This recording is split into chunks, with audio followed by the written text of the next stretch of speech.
Good evening, everybody. Welcome to Licensing Committee on 30th March 2023, last meeting of the year. So, any apologies, please? Councillor Atwell. Yes, undo. All heads in play.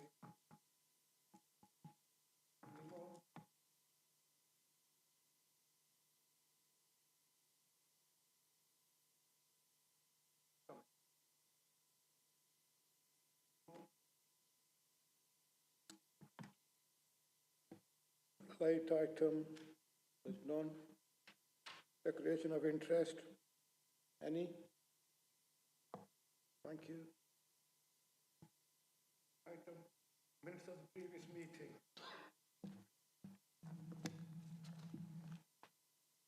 Page 1.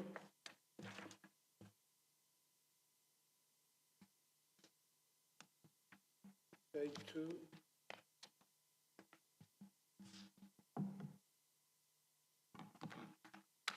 Page 3.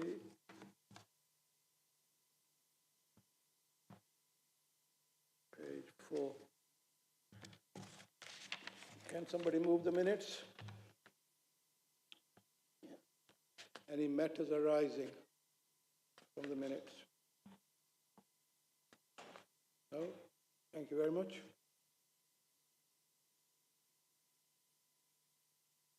That's you, Mike. Starting with taxi and private hire vehicle standards, additional requirements and criminality checks. Thank you. It is, Chair, yes. Thank you. Good evening, members. The Council has a responsibility to ensure that those persons that hold Hackney carriage and private hire licences are fit and proper to do so. Members will be aware from discussions previously of the statutory taxi and private hire vehicle standards that were published by the Department for Transport. They set out a range of additional measures that it expected licensing authorities to consider and review with a purpose of strengthening their existing licensing regimes. This report sets out proposed additional measures in respect of driver, vehicle and private hire operator licensing. As part of the existing application process, both Hackney carriage and private hire drivers are required to sign up to the Disclosure and Barring Services Update Service so that checks can be made to ensure their ability to remain licensed with the Council. However, unless concerns are raised, checks are only carried out on application and renewal, which could mean a substantial period of time elapsing before further checks are made. Although a licensed driver is bound by the conditions of their licence, sometimes information isn't disclosed, leaving the Council unaware of any possible issues that may not have been reported to them. Subsequently, it is requested that members approve the proposed amendments to the driver's conditions at Appendix 2 of the report, which will allow the Council to access driver records so that checks can be carried out at least every 6 months. In relation to private hire operators, currently there are no requirements for disclosure and barring checks to be carried out on private hire operators or their booking or dispatch staff, all of whom can access personal and sensitive data. Although there is no current requirement for the details of who responded to the booking request or the name of the individual that dispatched the vehicle to be recorded. Also there is no requirement for those details to be recorded. Subsequently, it's requested that members approve the proposed amendments to the private hire operator conditions that are set out at Appendix 1. This requires licence holders and their booking and dispatch staff to obtain and submit a basic disclosure certificate issued by the Disclosure and Barring Service. It also requires the operator to maintain a register of all staff taking bookings and dispatching vehicles, and finally requires measures to be put in place when subcontracted and public service vehicles are used. As private hire operators, booking staff and dispatch staff are not notifiable occupations, only a basic level disclosure can be requested. Where the private hire operator is a company, the requirement will be relevant to all directors of the company. Where the private hire operator is also a licensed driver with the council, this additional requirement to obtain a basic level disclosure will not be required, as the individual will already have completed an enhanced check and be subject to the 6-month review that's proposed at paragraph 4.7. In relation to vehicles, the statutory standards require that a basic disclosure certificate issued by the Disclosure and Barring Service is obtained annually by vehicle owners and proprietors. Subsequently, it's requested that members approve the proposed amendments to the Hackney Carriage and Private Hire Vehicle Licence Conditions at Appendix 3, which require vehicle proprietors to provide an annual basic disclosure certificate issued by the Disclosure and Barring Service. And again, similarly, where the vehicle proprietor is also a licensed driver with the council, this additional requirement to obtain a basic level disclosure will not be required because the individual will have already had to complete the enhanced check and be subject to the 6-month review that's being proposed at paragraph 4.7. A 12-week consultation period for comments on the proposed changes to the conditions has been undertaken, and the responses are attached at Appendix 4. If the proposals are approved, they will be attached to each licence as it comes up for renewal. There are legislative provisions in place which allow for the attachment of conditions to a licence if considered reasonably necessary, and further details are set out in paragraph 8.1 of the report. And the recommendation, Chair, is that committee consider the report and responses to the consultation and subsequently approve the additional conditions as set out in appendices 1, 2 and 3. Thank you. Thank you, Mike. Any questions for Mike? Any comments? Yeah. Thank you, Chair. On the responses, Mike, it looks like there's only 14. Is that 14 people then on Appendix 4? Yes, it is actually more than that, Councillor, but not that much more.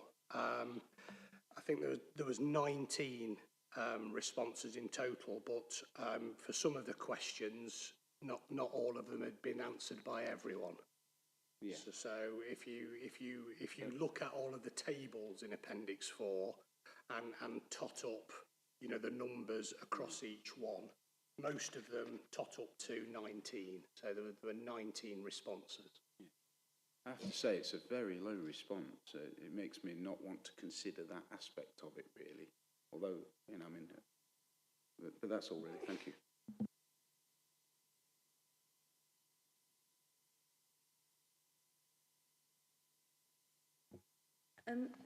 In terms of the DBS checks, the regularity every 3 years, is that in line with other areas that have to apply for DBS every so many years?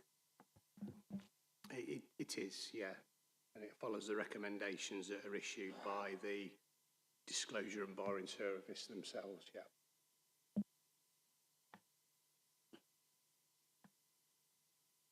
Mike, previously it was yearly, wasn't it?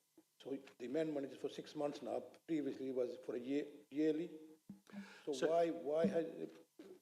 why amendment every 6 months now? So in terms of the 6 months, when you say yearly, we used to have a requirement in place that a fresh DBS was obtained every 12 months. Is that what you're? Yeah. So that hasn't been a requirement now for a number of years, and it goes back to the question that's just been asked by Councillor Peafield. What we're saying is, with these new conditions, is it gives us that opportunity to go into the individual's DBS update service record for us to check that there have been no changes. This is not about drivers having to submit a fresh DBS every 6 months. This is just about us being able to go in to check to make sure their status hasn't changed. Mike, any more questions, comments? So are we all in favor of the recommendations? Anybody against? No, that's fine, carried, thank you.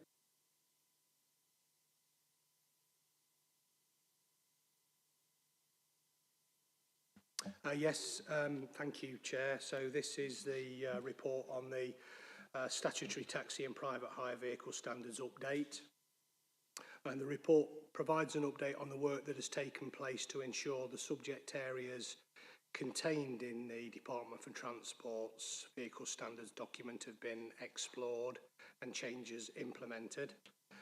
Members will recall that after reviewing the Department for Transport's document in detail against our current practices, the Council had already implemented many of the subject areas in our existing processes, conditions and policies.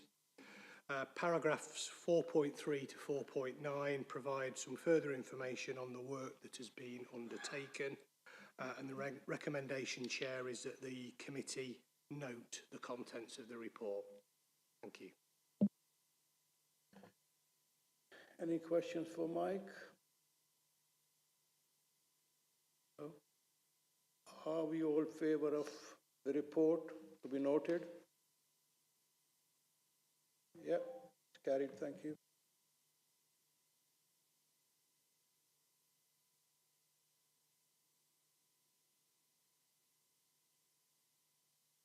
Thank you, Chair.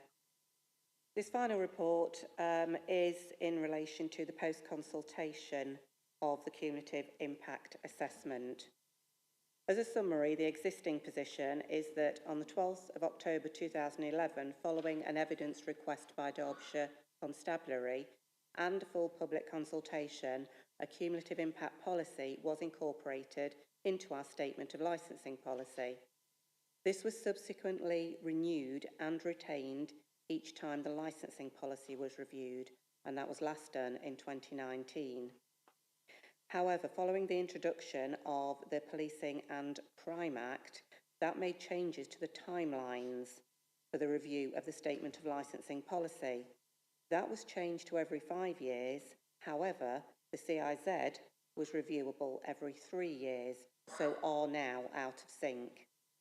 It's now time to review our cumulative impact position. For clarification, cumulative impact is defined in guidance as the potential impact on the promotion of the licensing objectives of a number of licensed premises in one area. So an example could be the type and density of premises in one area, nuisance and disorder outside a set of premises, or flashpoints such as late night refreshment premises. Also, as mentioned last time, the reliance on the existing term, rebuttable presumption, has been removed. However, a cumulative impact assessment does have to be underpinned by evidence, and that evidence should be suitable for the refusal of an application and to stand up on any appeal. For this review, the Licensing Authority received evidence from Derbyshire Police, the Licensing Authority and the City Centre Neighbourhood Manager supporting the retention of the existing saturation zone. The draft cumulative impact assessment was released for consultation by this committee earlier in the year. It went through an 8-week consultation period ending on the 20th of March this year. The reason for the shorter consultation period was that if minded to do so, a new policy would need to come into force on the 1st of April. The persons referred to at 4.5 of the report were consulted directly, and the consultation was also available online. We've had a number of general inquiries, basically asking what what the cumulative impact is about and how or if it would affect their premises. We also had 5 detailed responses, all of which are appended to today's report. Paragraphs 4.9 and 4.10 support the retention of the CIZ. Paragraph 4.12 appears not relevant to this consultation. Paragraph 4.11 is a response from Derby Pub Watch, and that does not support the retention of the CIZ. Their response discusses the changes in the city since the implementation of the CIP in 2011 and the series of issues the trade have had to contend with since its last renewal of 2018. Paragraph 14, the 5th representation, comes from a firm of solicitors called Flint Bishop, and that's more of a generic response in relation to CIPs in general, highlighting concerns around perceptions of the need for regeneration within Derby City, the anti-competitive nature of CIPs, which have the effect of reducing consumer choice, and the desirability of supporting a hospitality trade which has severely been affected by a number of factors. The police were sent copies of the responses we had and in turn have submitted their own written response in relation to the Pub Watch and Flint Bishop comments. I believe members have had sight of these before the committee. I've also added a couple of my opinions at 4.14 and 15 for reference. And to sum up, Chair, the recommendations are that the committee consider the content of the report, the appendices, and decide on one of the following options: to publish a statement that the authority remains of the opinion that a CIZ is still needed, or publish a statement that the authority is not of the opinion that it's needed. Should the committee decide to retain the CIZ, then the recommendation is asking for the document appended at Appendix 6, be approved to take effect from the 1st of April 2023. Thank you, Chair. Thank you, Angela.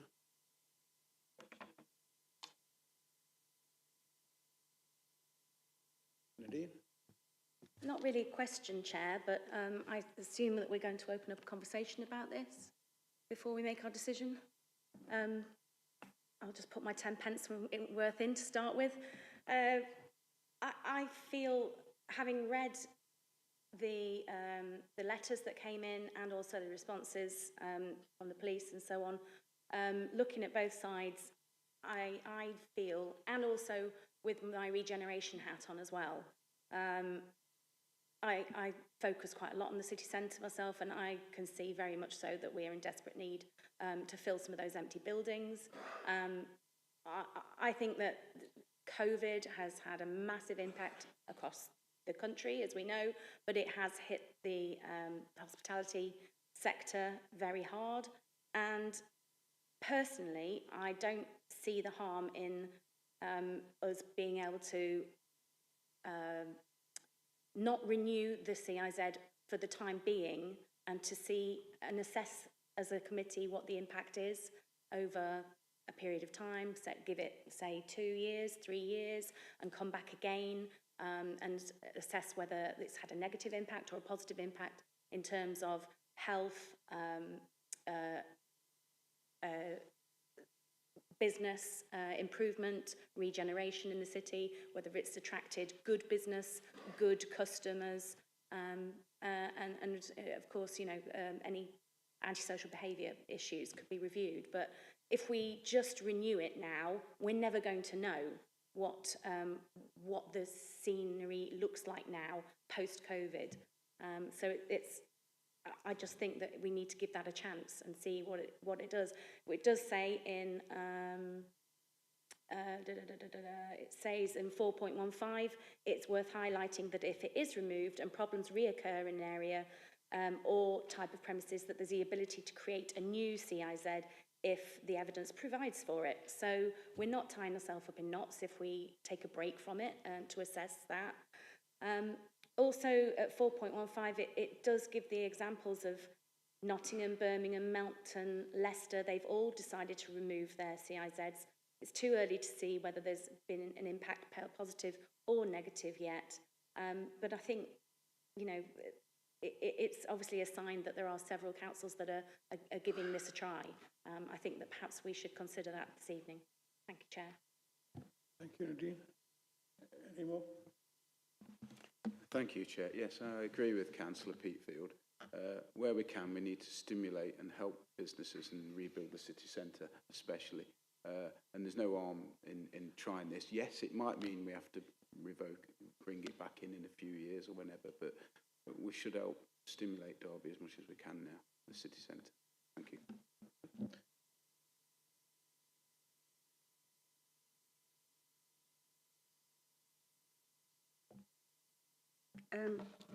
Hi, yes, thank you.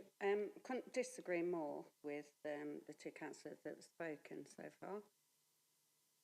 I can't see any relevance or any benefit to getting rid of it just post-COVID. We should respect the wishes of the police and the way they have to police this city in terms of the very difficult job that they have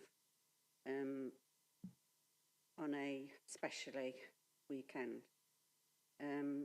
They came to the last meeting and they put in their recommendations for us to continue with it. The licensing officers have recommended we continue, and as far as I'm concerned, it should be continued at all costs. Thank you, Councillor Holmes.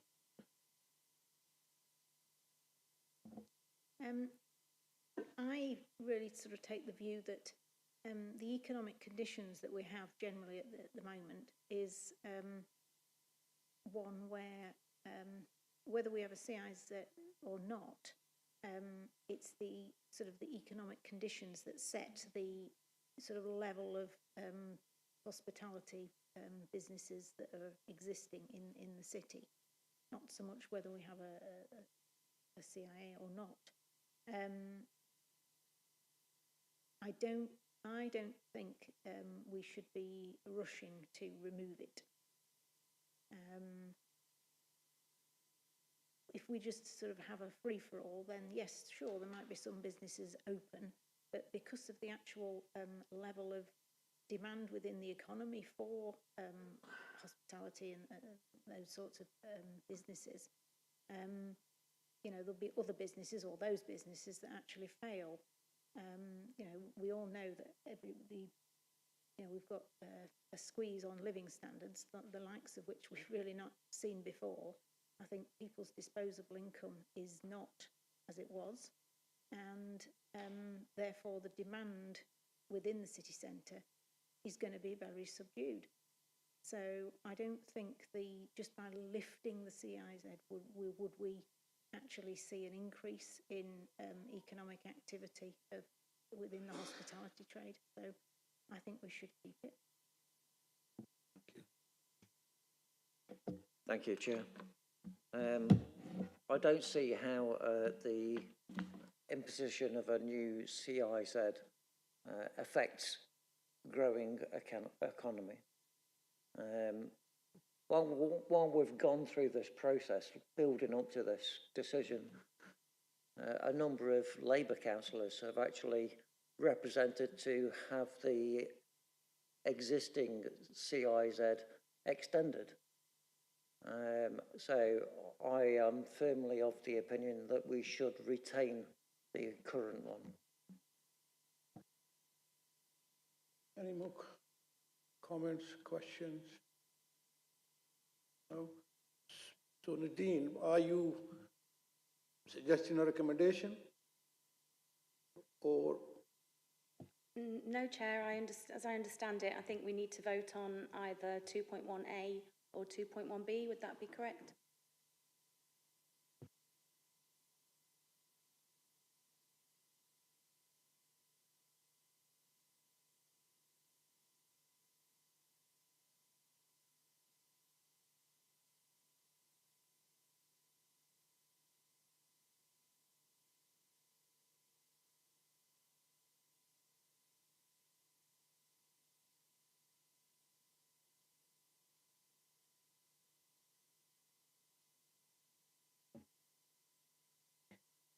Recommendation A is publish a statement that the authority remains of the opinion that the CIZ is still needed.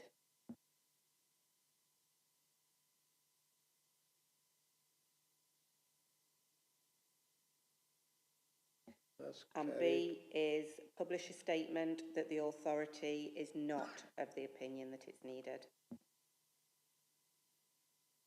2. So it's carried, the recommendations are approved and policy can be retained. Yeah?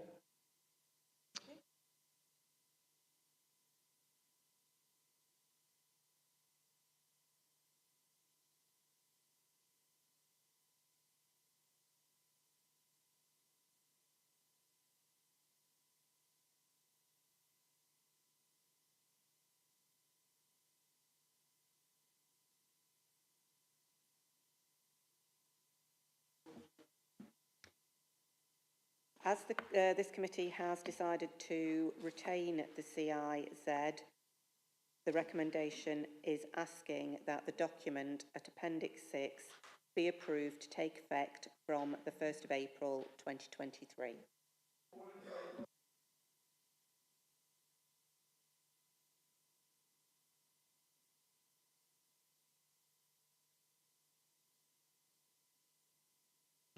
That's the last item on the agenda. Thank you very much, everybody. So good luck for the 4th of May, and hope to see you next year if we are all still elected on 4th of May. So it's been a pleasure chairing this meeting, and it went all smoothly. So thank you very much for bearing with me as a chair. So shall see you again in the future. Thank you.